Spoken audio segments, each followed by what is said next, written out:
before I go into doomsday prophecies, I think it's safe to say that 2023 overall is a really great time to be in business.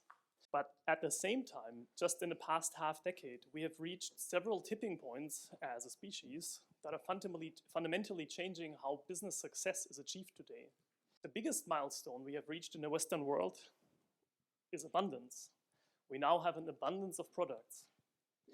Leading players like Amazon have been the first to reach that point, and you can see this when you look that for them it's now cheaper for many returned items to simply destroy them and reproducing them instead of relisting them. But it has also shown up in other industries. For example, in automotive, Tesla was leading the charge. When you look at what they're doing, they build fully equipped vehicles and then hand them to people even if they're not paying for them. And many find this natural because we're used to it from the app world, but think about that for a second. That means that today it's more economical to build an entire car with all products and then hand it to people even if they're not paying for it. So what that means is that production cost has just shifted from a primary to a secondary factor. The second big and kind of obvious driver to change today is technology. Most people think of technology in terms of innovation on the one hand and production efficiency on the other. But technology drives change or the need for change in organizations on a whole nother level. And that's in two areas. On the one hand, on the sales and marketing sides, where it completely eliminates all kinds of intermediaries because customers can increasingly just go straight to whoever produces the goods that they want. And that's true both in B2C and in B2B. And on the other hand, on the talent market, I don't believe that we have a labor shortage, at least not globally. It's just that people can have full transparency today of their market value and they have almost unrestricted access to opportunities globally. And in general, the offering in Germany is not particularly great. The third big and kind of self-imposed driver for us here in Europe and in Germany in particular is regulation. We have severe disadvantages that most of the planet just simply don't have. And these three drivers combined are what make us feel the global competition from the US, from entire Asia, South America, and now increasingly even the Middle East. For example, Dubai is drawing lots of top talent in the last few years. We are in a particular situation here in Germany because after World War II, we had decades during which things went phenomenal. And what we find ourselves in is we're at the end of a life cycle of prosperity from a macroeconomic perspective. And the interesting thing is that many people can't see it, especially in business. Business has been good for most people, and for many it's still decent, so they're not even considering to change anything. But that's always just until abundance, technology, and globalization catch up with them. And we have seen that a lot over the past years. The German automotive industry, they were severely challenged. They pivoted last minute to electric vehicles and autonomous driving. Right now, German banks are losing their shit in the face of digital banks because they have nothing to do and to compete with them. The entire German retail industry was completely unprepared for e-commerce, and many still are. Many are still just hoping that customers will come back one day. We see that German manufacturers, they struggle both with the European Union and with globalization in general because increasingly they can't compete anymore. We see that companies are now moving from Germany, especially in the Mittelstand. Lots of them are going within Europe globally because it's just much more economical and it makes sense for them. And increasingly, and this is the big topic of 2023, agencies, programmers, and any sort of other white-collar job are really feeling that pressure of globalization because of this increased access that customers, companies, everyone has. Now, what's interesting is that when you speak with the leadership of these organizations, that most of them have no actual plan for dealing with this. When you ask them what they'll do is, they'll say something like, well, we'll strategically grow by 30%, or we want to increase the operating margins. And there's a big problem because those are not strategies, they're simple targets. And if you're somehow transforming to reach those targets, it's very unlikely that such a transformation will succeed. So transformations in general are not transforming a lot or not anything. But there is a way how you can make transformations even more expensive when they fail. And that's if you run a change program that has no actual reason to happen. And you see this all over the place, especially when it comes to digital transformations. In many cases, when you ask the leadership why they're doing that, they will tell you that they want to be more digital. That's it. And what usually happens next is that you have a bunch of consultants coming through the door. There's buzzwords like agile working being thrown around, and then things kind of quickly die and you never hear of that so-called transformation again. And this is not only true for digital transformations, but for technology, culture, and methodology transformations in general. And when I look at them, it's very obvious to me why they fail. What I just described is something like this. In these kinds of transformations, the business strategy is positioned and perceived as something that follows the change. And it's very natural that this conclusion is drawn because the narrative around transformation and around change today is dominated mainly by large agencies that implement technology, that preach methodology, and that run these culture transformation programs. And of course, they like to position their expertise at the center of change. But it's not. Technology is a commodity. Culture is never an end in itself. And methodology is only meaningful, and I think everyone here knows this, if it's applied for the right purpose. If you put culture, technology, and methodology first, essentially, and I heard the word reacting before, essentially what you're doing is you're just reacting to external circumstances. But there are good news. You can actually, very predictably, achieve a successful strategic transformation.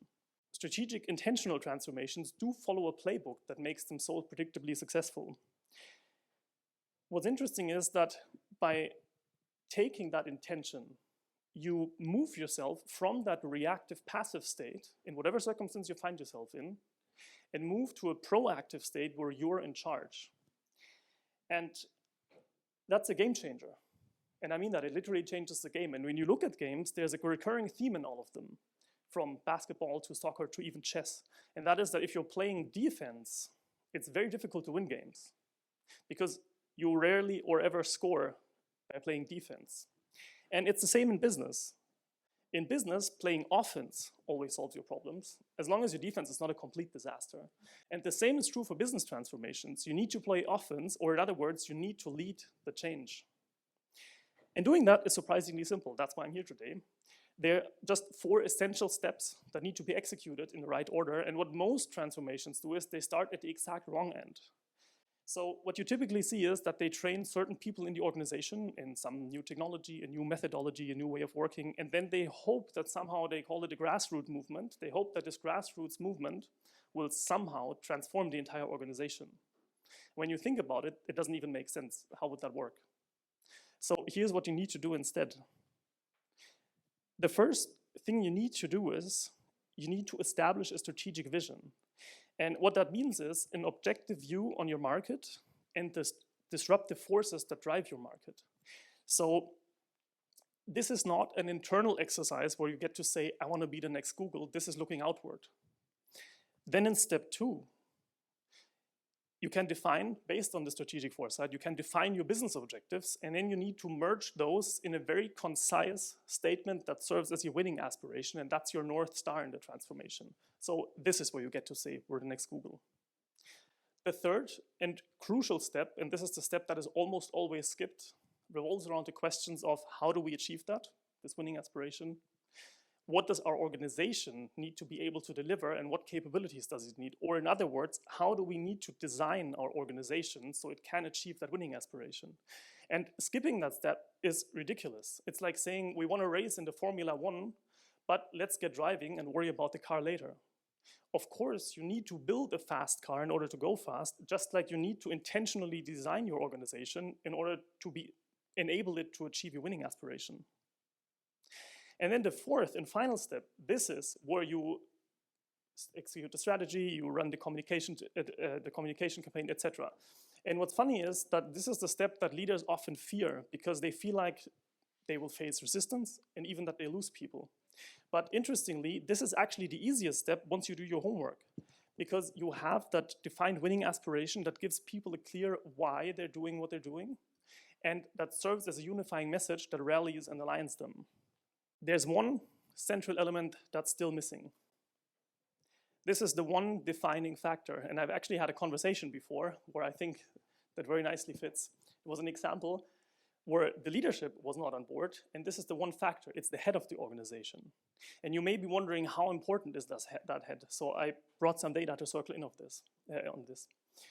What you see here are 3 stock price graphs.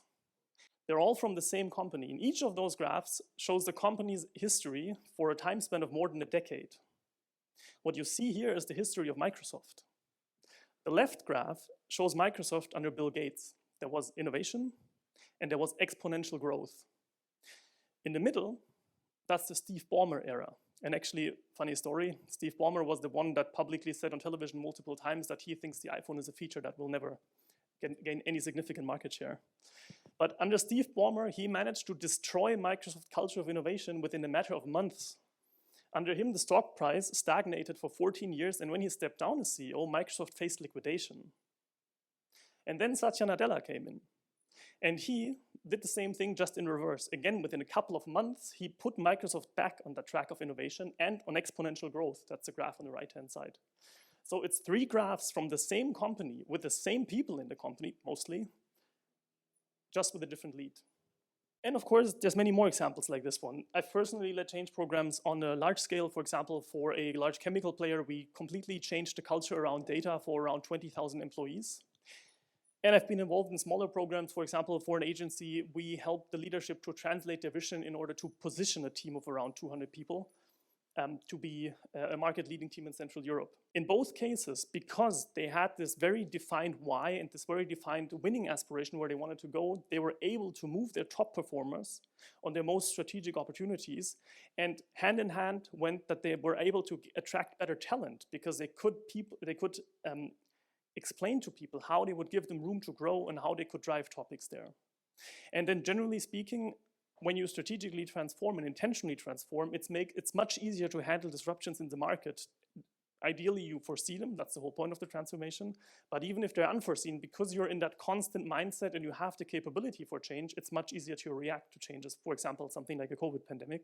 A nice side effect is that you get this inherent element of innovation in your organization for a single reason, and that is everyone understands where you're going and how they can contribute. And if they have an idea, they know how that idea contributes to the overall vision and where the company is headed. When you look at these 2 scenarios, there's another characteristic that they have in common. And that's that their leadership was acting strategically. And the question is, that's still open, how did they get to this? How did they find these business objectives? Why do some leaders do it and others don't? So in these 2 cases, we helped them take a step back in regular intervals, twice a year, in moderated leadership offsites, where they asked fundamental open-ended questions. And there's many of those questions you can ask, but the essence is, where could we take the business next? And obviously there's a tiny bit more to this, but this is the essence. Most systemic changes that influence transformations cause that these transformations happen last minute.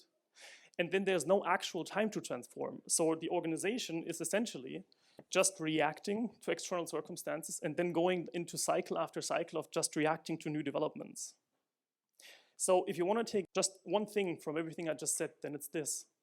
When business is going well, a strategic transformation doesn't mean that you give up any of the current business. Actually, the opposite. It means that you prepare your organization to handle sustained growth and help it to avoid reaching a glass ceiling, or even worse, a dead end.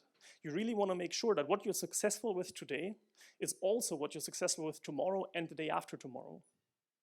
And at the other end of the spectrum, when things are not going well, or even when business is terrible, people think that it's the time to jump in and be hands-on. Actually, a strategic transformation is the only lifeline left in most cases, because hoping that some rash action and somehow playing dead until things turn back is one of the most certain ways to disappear from the market. I have one final thought for you. I've said it a couple of times now. We live in a world of abundance. I really believe it, and if you don't believe me, you just have to look around at the messaging of companies. If you were a shoemaker 100 years ago making shoes, you did not have to explain to anyone why they would buy them, because people needed shoes. And today, if you're going online, or if you want to shop for white sneakers and you go online, and you open them up on the screen, from more than 2 meters away, they basically all look the same. And that's because they basically are all the same. The only differentiator that is left is what the company that produces them stands for. And the same is increasingly true when you're trying to convince people to work for you. And even that term, to work for a company, is about to feel really strange to people. That's just not how the world works anymore. Systemic change today is all about your ability to, of course, on the one hand, have that strategic foresight, but it's your ability to take your complex business objectives and merge them into targeted, concise statements. If you're able to find the messages that unify the people, both internally and externally, if you achieve this, then your transformation will succeed. Thank you.